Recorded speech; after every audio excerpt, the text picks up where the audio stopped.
take an idea, something that really worked in one place, and package it up and then spread it. Often people say, oh, franchising, McDonald's, so I thought, well, better go learn from them. What tends to happen in the social sector, a huge challenge, is sprawl rather than spread. What I'm interested in is whether the project is good, is really achieving a social impact.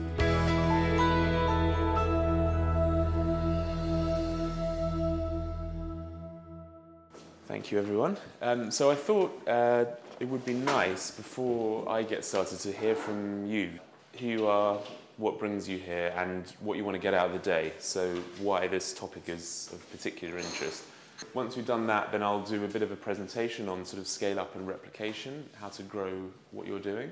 I'm here today just to learn a bit more about how to expand our organisation. I'd already been to London to see the gentleman speak there around social franchising, and I was keen to find out more really around the subject. We'll talk through some of the frameworks and maybe how you can help people think through whether this is the right thing for them, which I think speaks more to intermediary type organisations that do this. Today I'm going to talk about social replication and franchising.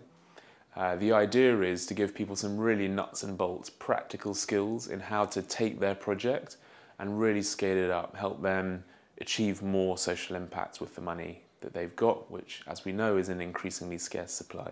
About 6-7 years ago, I founded a charity that works predominantly, still works predominantly in northern Ghana and India. With that charity, what I noticed is we were making small grants to very similar sorts of organisations. For example, helping women create micro businesses so they could send their children to school. Now, those businesses were doing very, very similar things to the organisations and really reinventing the wheel. So I became obsessed with this idea of how do you take something that's really working in one location, put it somewhere else, but while maintaining all that great social impact. 6 or 7 years ago, there was one food bank in Salisbury run by the Trussell Trust. There's now 450 across the UK, and they fed almost 1 million people in the last year. So the question was how? How can you get national coverage in such a quick time? So Trussell Trust was really interesting. Essentially, what I was explaining to the delegates today was a technique for capturing the project and boxing it up. So creating a project in a box. And I used the example of food bank. In this case, Jeremy Raven, who was a chap who was in the army, he was an operations guy, so seriously good at sort of systems thinking, process thinking. And he created everything you need to run a food bank. Surely there are other projects similar to food bank that are simple, that can be packaged up. And actually, where are the Jeremy Ravens out there? Who are the people who are really putting in that upfront work to make sure that later on you get these huge benefits of when people come along being able to very quickly set up? So these are the 4 elements that go in the box. And this tends to be when it's a full franchise, but really there's no one size fits all.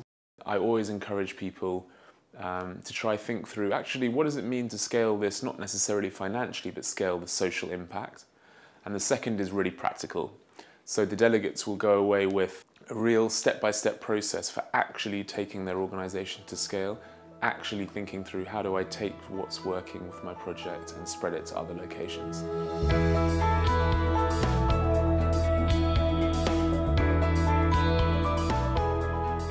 Often people say, oh, franchising, McDonald's, so I thought, well, better go learn from them. So I spent time with senior management there and really understanding how they work. There's a few anecdotes that always amaze people from McDonald's. So for example, the contracts they sign with their franchisees are 20 years long. Huge amount of time and commitment. So once you're in the McDonald's family, you can't get out. No, but the franchisees are very happy. They do become millionaires within the first couple of years.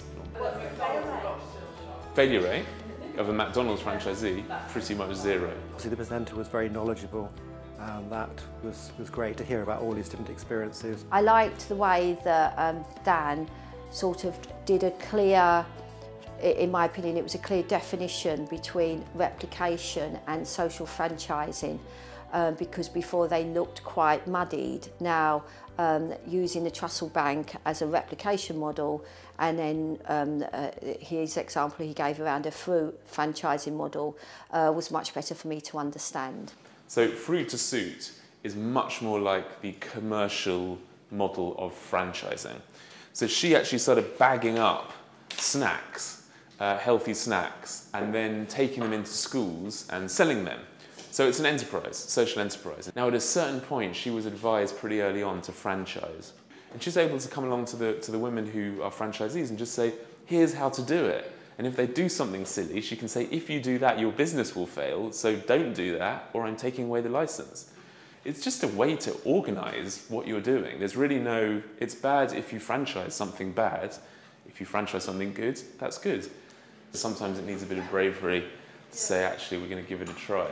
The comment is that if you really want to take something to scale and go big with it, it does require a great deal of focus and energy, and it does require you to say no to stuff, which is a bit painful. One of the things that surprised me was how popular social franchising seems to be becoming. For me, it's going to be really beneficial when working with my clients, because I mean, there is some people out there that I think could be potential franchisees if there was a good franchise out there, with the grants, you know, that are coming into play being cut, where they could be looking at maybe a potential social franchising model to be able to continue to offer the services that they have.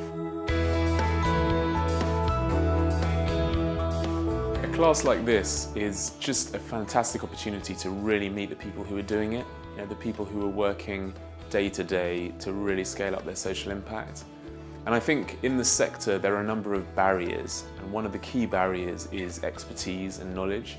So for me it's just a privilege to be able to speak to people who are really doing it, working exceptionally hard, and to just help push them along their journey towards replicating and scaling up.